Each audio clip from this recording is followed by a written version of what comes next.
Picture this. You're walking alone through a forest at night. The trees press in close. The moon is the only light you have.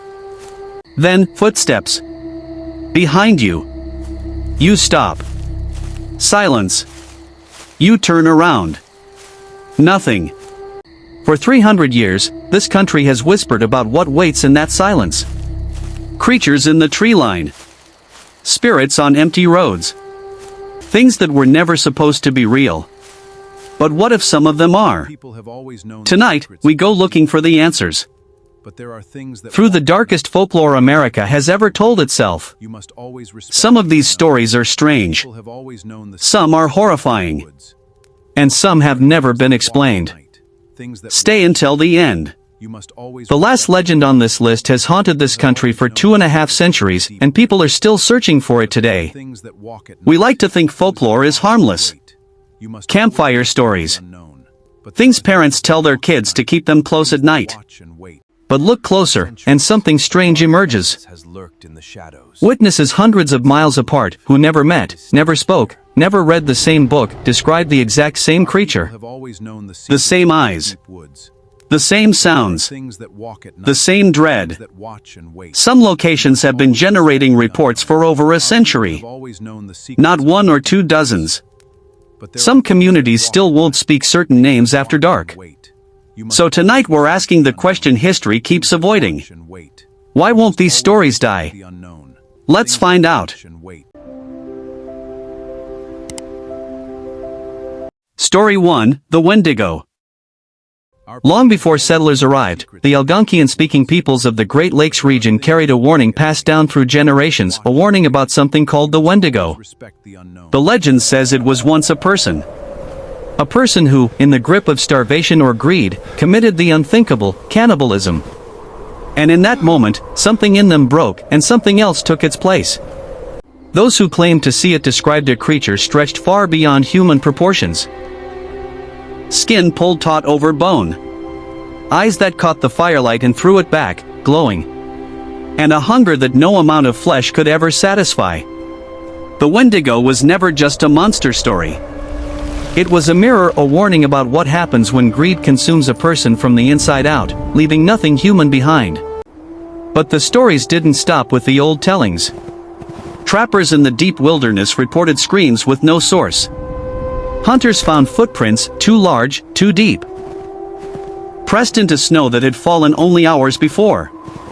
Even now, in certain stretches of forest along the Canadian border, there are people who will not go in after the sun goes down. Not because of the cold. Story 2, because of what might be listening. In the rolling hills of New York's Hudson Valley, a different kind of fear took shape, one that rides. The legend speaks of a soldier who lost his head in battle, doomed to wander the night in search of what was taken from him. Travelers on lonely roads told of a dark figure on horseback, galloping out of the mist with no warning and no mercy. Some said he carried a carved pumpkin where his head should be. Others swore, quietly, and only to people they trusted, that he carried something far worse. In 1820, Washington Irving gave the legend its lasting form in The Legend of Sleepy Hollow, and the story became part of American memory.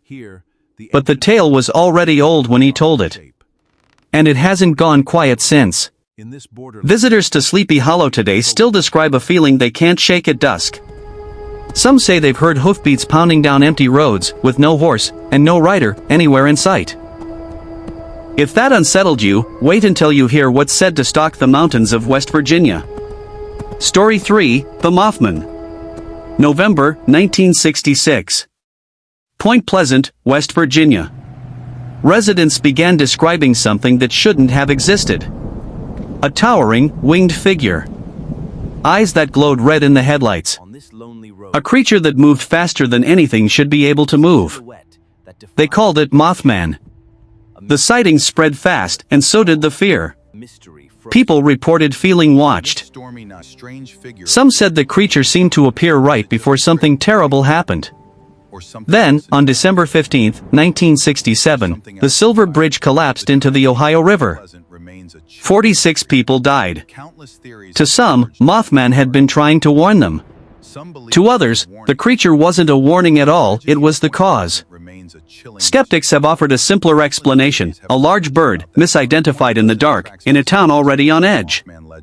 But for the people who saw it, and for the believers who came after, that explanation has never been enough. Mothman remains one of the most debated mysteries in American history.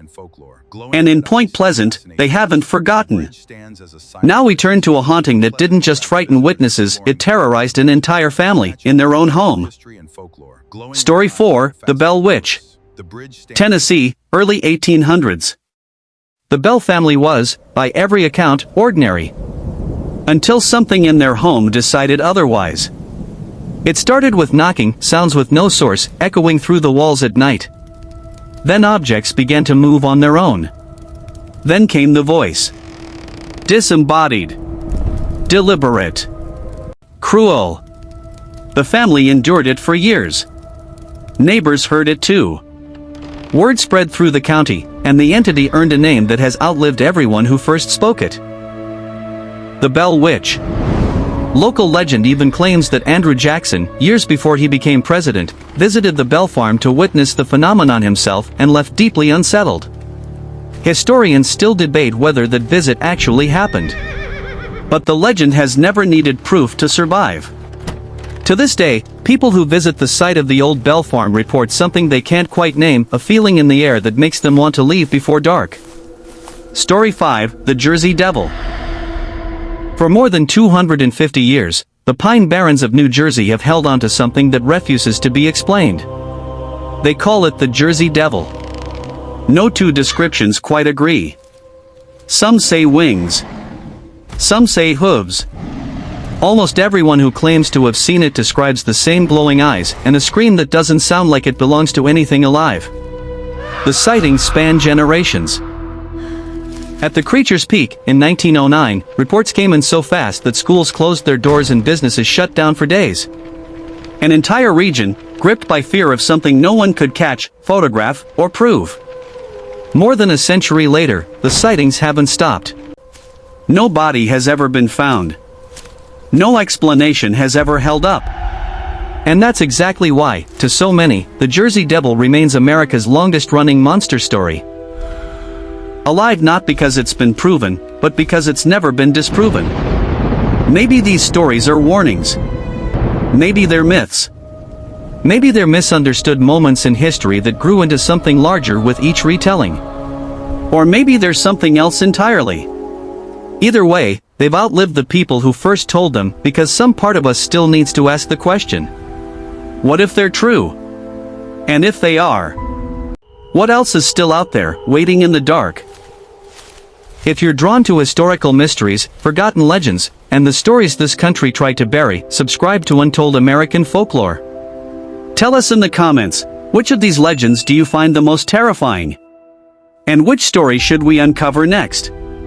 Like, subscribe, and turn on notifications so you never miss the next investigation.